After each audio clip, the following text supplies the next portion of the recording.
கழல் தொழுதெழுவேன்.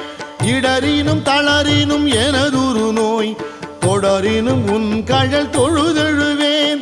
கடல் தனில் அமுதொடு கலந்த நஞ்சை மிடரினில் அடக்கிய வேதியனே. மிடரினில் அடக்கிய வேதியனே. இதுவோ எமை ஆளுமாறு ஈவதொன்றெமக்கு இல்லையே. அதுவோ உனது